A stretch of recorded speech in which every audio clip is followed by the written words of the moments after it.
Il y a dans certains affrontements une tension presque irréelle, une sorte d'électricité sourde, invisible mais pourtant palpable, qui s'empare de l'air bien avant que les coups ne soient échangés. Un frisson qui traverse l'échine des fans du monde entier, et qui murmure à l'oreille de ceux qui savent lire entre les lignes que ce combat-là ne sera ni ordinaire, ni anodin, mais qu'il marquera peut-être un tournant, une rupture, une cicatrice indélébile dans l'histoire de ce sport. Et ce frisson, ce tremblement, ce souffle chargé d'attente fébrile, il a un nom.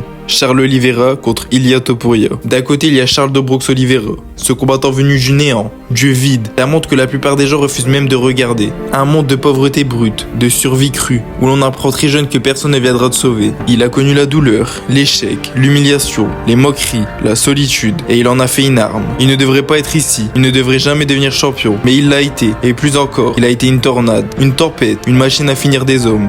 Il a soumis les noms les plus terrifiants, il a absorbé des tempêtes de feu pour mieux les inverser, et il a fait de la cage un endroit où il n'existe qu'un seul langage, la violence désespérée de ceux qui ont tout perdu, et qui n'ont donc plus rien à craindre. Face à lui, il y a Ilia Topuria, l'invaincu, l'arrogant magnifique, l'athlète parfait, le stratège froid, le roi qui ne doute jamais, celui qui regarde ses adversaires comme des erreurs statistiques sur sa route vers la légende. Il parle peu, mais quand il le fait, c'est pour dominer. Il frappe fort, mais surtout il frappe juste, au bon moment, avec une précision si chirurgicale qu'elle donne l'impression que le destin lui-même aurait tracé l'ouverture. Il n'a jamais connu la défaite. Il ne sait pas ce que c'est d'être brisé, humilié, battu devant le monde entier. Et peut-être que c'est ça sa plus grande force, ou sa plus grande faiblesse. Quand on parle de Charles Oliveira, on ne parle pas simplement de jiu-jitsu brésilien. On parle d'un artiste du chaos, d'un homme qui utilise le sol non pas comme un refuge, mais comme une arène à part entière, où il danse avec ses proies avant de les étrangler. Il ne te laisse aucun répit. Il t'attrape dans des angles impossibles, te piège dans des transitions que seuls les fous et les génies tenteraient en plein combat. Il ne t'offre pas le luxe d'un round technique. Il t'arrache l'air petit à petit. Et avant même que tu comprennes ce qui se passe, tu tapes ou tu dors. Mais face à lui, Ilia n'est pas un novice au sol. C'est un grappeur expérimenté, discipliné, qui ne panique jamais.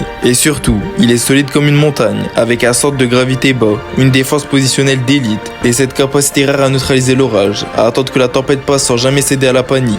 Debout, ce combat prend une toute autre dimension. Oliveira avance, toujours, quoi qu'il arrive. Il ne recule pas, il ne réfléchit pas.